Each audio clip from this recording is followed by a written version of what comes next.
नाज़रीन जरा इन तस्वीरों को गौर से देखिए, ये वीडियोस आपके दिमाग को हिला के रख देगी। नाज़रीन कभी आपने सोचा है कि अगर अफ्रीका के बैरान और सुनसान रेगिस्तान के बीचों बीच अचानक ऐसे दो हैकल ढांचे उभर आएं जो समंदर में तैरने वाले एयरक्राफ्ट कैरियर की तरह दिखाई दें, तो इसका मतलब क्या है? ये कोई अफसाना नहीं बल्कि वो हकीकत है जिसे सैटेलाइट तस्वीर ने पूरी दुनिया के सामने बेनकाब कर दिया है। और सबसे हैरानकुन बात यह है कि ये सब बुर्किना फासो के सदर इब्राहिम ट्रोरे के हुक्म पर हो रहा है। एयरक्राफ्ट कैरियर जो आमतौर पर समंदरों में तैरते हैं, इन्हें आखिर एक बेआबोगया सहरा में क्यों खड़ा किया जा रहा है? क्या ये कोई फौजी राज है? क्या ये एक खुफिया तजुर्बा है या फिर मुस्तकबिल की जंगों के लिए एक ऐसा हथियार जिसके बारे में दुनिया ने अभी सोचा भी नहीं? ये सवालात इतने खौफनाक हैं कि दुनिया की बड़ी बड़ी खुफिया एजेंसियां बेहरान रह गई हैं। और आज हम आपको दिखाएंगे वो मनसूबा जो न सिर्फ अफ्रीका बल्कि पूरी दुनिया की ताकत का नक्शा बदल सकता है। तो आइए मेरे साथ चलिए, इस वीडियो को आपने आखिर तक लाजमी देखना है। नाज़रीन क्या आपने कभी सोचा है कि आखिर इब्राहिम ट्रोरे बुर्किना फासो के सुनसान और बेआबोगया रेगिस्तान में इतने बड़े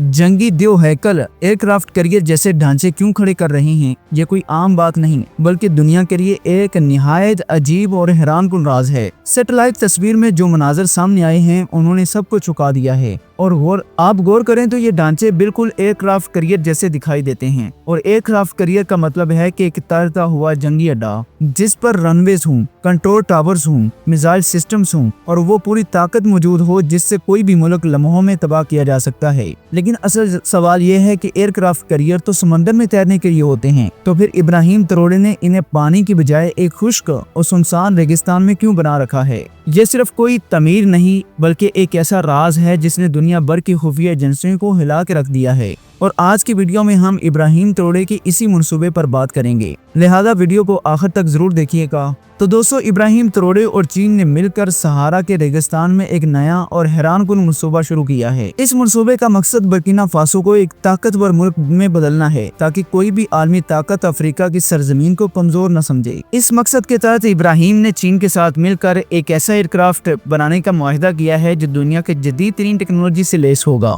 ये सिर्फ एक जहाज नहीं बल्कि एक मुकम्मल जंगी अड्डा होगा जो फिजा और समंदर दोनों पर गलबा कायम करने की सलाहियत रखेगा। इस नए एयरक्राफ्ट की खास बात यह है कि इसमें स्टेल्थ टेक्नोलॉजी इस्तेमाल की जा रही है जिसकी वजह से ये रडार पर नजर नहीं आएगा। मतलब अगर दुश्मन के रडार इसे ढूंढने की कोशिश भी करें तो ये ऐसे गायब होगा जैसे हवा में तहलील हो गया हो। चीन की तरफ से इसमें वही सिस्टम शामिल किया जा रहा है जो इसने अपने J-20 स्टेल्थ फाइटर में इस्तेमाल किया है। ये टेक्नोलॉजी अमेरिका और यूरोप के लिए भी एक गेम चेंजर साबित होगी। इसके अलावा इस एयरक्राफ्ट में high speed long range missile नस्ब किए जाएंगे जो एक वक्त में सैकड़ों किलोमीटर दूर हदफ को तबाह कर सकते हैं। यानी अगर दुश्मन का कोई बहरी बेड़ा या फौजी अड्डा हजारों मील दूर भी हो तो ये एयरक्राफ्ट अपनी मिसाइल टेक्नोलॉजी के जरिए इसे निशाना बना सकेगा। इब्राहिम का ख्वाब है कि बुर्किना फासो अफ्रीका का पहला ऐसा मुल्क बने जिसके पास ऑफेंसिव स्ट्राइक पावर हो, मतलब ऐसा हथियार जो सिर्फ दिफा नहीं बल्कि हमला करने की ताकत भी रखता हो। एयरक्राफ्ट न्यूक्लियर पावर्ड इंजन पर चलने वाला होगा, यानी इसे बार बार ईंधन भरने की जरूरत नहीं पड़ेगी। एक बार मिशन पर रवाना होने के बाद ये महीनों तक फिजा में रह सकता है या समुद्री बेस के तौर पर काम कर सकता है। चीन इस मंसूबे में अपनी जदीद कैरियर लॉन्च सिस्टम भी दे रहा है जिसे इलेक्ट्रोमैग्नेटिक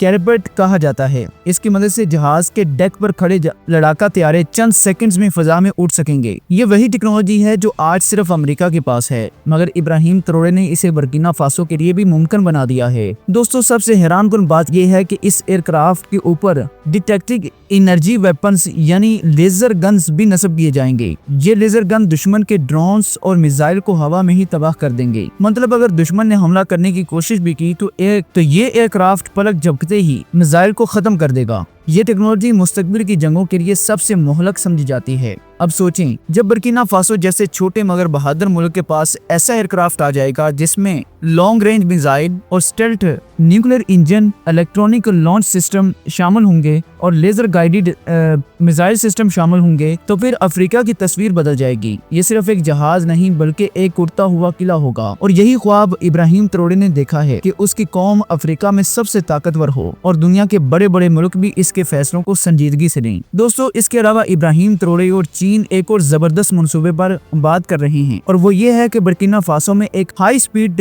ट्रेन प्रोजेक्ट शुरू किया जाए। जी हाँ नाजरीन, एक ऐसा रेलवे नेटवर्क जो सिर्फ बर्किना फासो की तारीख ही नहीं बल्कि पूरे मगरबी अफ्रीका की तकदीर बदल देगा। ये कोई आम रेलवे लाइन नहीं बल्कि जदीद टेक्नोलॉजी से लेस वो सिस्टम होगा जो रेत और पहाड़ों को चीर कर एक नया मुआशी इनकलाब लाएगा। चीन ने वादा किया है कि वो अपनी मशहूर बुलेट एंड रोड इनिशिएटिव के तहत बर्किना फासो को एक सेंट्रल हब बना देगा। मतलब ये कि रेलवे लाइन बराह रास्त बर्किना फासो को माली, नाइजर और गाना जैसे हमसाये ममालिक से जोड़ेगी। इसका सबसे बड़ा फायदा ये होगा कि बर्किना फासो के किसान अपनी ज़राई अजनास आसानी से साहली ममालिक तक पहुंचा सकेंगे और वहां से दुनिया भर की मंडियों में बरामद भी हो सकेगी। अभी तक किसानों की फसलें रास्ते में खराब हो जाती थी क्योंकि ट्रांसपोर्ट का कोई मुअस्सर निज़ाम मौजूद न था, लेकिन ये ट्रेन प्रोजेक्ट इसकी कमी को हमेशा के लिए खत्म कर देगा। ये ट्रेन सिर्फ सामान नहीं बल्कि मुसाफिरों के लिए भी एक इनकलाब लाएगी। आज बर्किना फासो के लोगों को एक शहर से दूसरे शहर जाने के लिए कई घंटे या बाज़ औक़ात कई दिन लग जाते हैं, लेकिन इस हाई स्पीड ट्रेन की मदद से वही सफर चंद घंटों में मुकम्मल किया जाएगा। इससे न सिर्फ वक्त बचेगा बल्कि कारोबार, तालीम और सेहत जैसी सहूलियात भी आम आदमी तक जल्दी पहुंचेंगी। चीनी इंजीनियर्स का कहना है कि ये ट्रेन जदीद तरीन इलेक्ट्रिक टेक्नोलॉजी पर मबनी होगी, यानी ये माहौल दोस्त भी होगी और इसमें ईंधन की खपत न होने के बराबर होगी। रेगिस्तानी हिस्सों में जहाँ बिजली की कमी है वहाँ पर ट्रेन सोलर एनर्जी पर चल सकेगी। अब सोचें नाजरीन, बर्किना फासो जैसा मुल्क जो आज तक बुनियादी सहूलतों के लिए तरस रहा था, कल को पूरे अफ्रीका में सब तवानाई पर चलने वाले रेलवे नेटवर्क का मरकज बन जाए।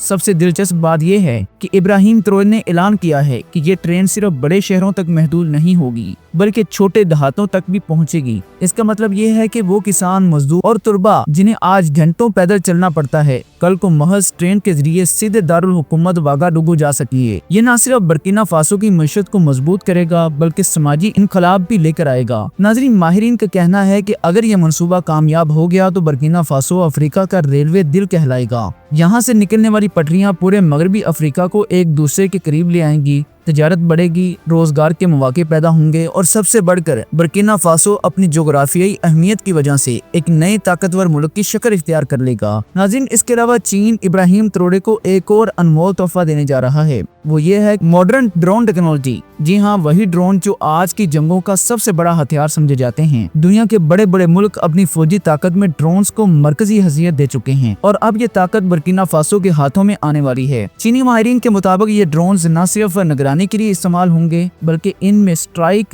इनमें लाइव स्ट्राइक की सलाहियत भी होगी। मतलब अगर दुश्मन का कोई कैंप या फौजी काफिला सैकड़ों मील दूर भी होगा तो ये ड्रोन्स फिजा में उड़ते हुए वहां पहुंचकर हदफ को तबाह कर सकते हैं। इन ड्रोन्स को रात के वक्त इस्तेमाल करने के लिए जदीद नाइट विजन कैमरे इस्तेमाल किए गए हैं और इंफ्रारेड सिस्टम लगाए गए हैं ताकि अंधेरे में भी दुश्मन की हर हरकत पर नजर रखी जा सके। ये ड्रोन्स बर्किना फासो के लिए सिर्फ जंगी फायदा नहीं लाएंगे बल्कि अमन कायम करने में भी मददगार साबित होंगे। तो जी नाज़रीन, आपको इब्राहिम ट्रोरे का ये मंसूबा कैसा लगा? इब्राहिम ट्रोरे और चीन के ये बड़े मंसूबे वाकई बर्किना फासो की तकदीर बदल देंगे। क्या ये मुल्क आने वाले वक्त में अफ्रीका की सबसे बड़ी ताकत बनकर उभरेगा या नहीं? अपनी कीमती राय का इजहार हमें कमेंट सेक्शन में लाजमी बताइएगा। अगर वीडियो पसंद आई हो तो इसे लाइक और शेयर करना मत भूलिएगा ताकि ये वीडियो ज्यादा से ज्यादा लोगों तक पहुंचे और वो भी जान सकें कि कल को जो अफ्रीका का गरीब मुल्क था आज कैसे अमीर ममालिक को टक्कर दे रहा है।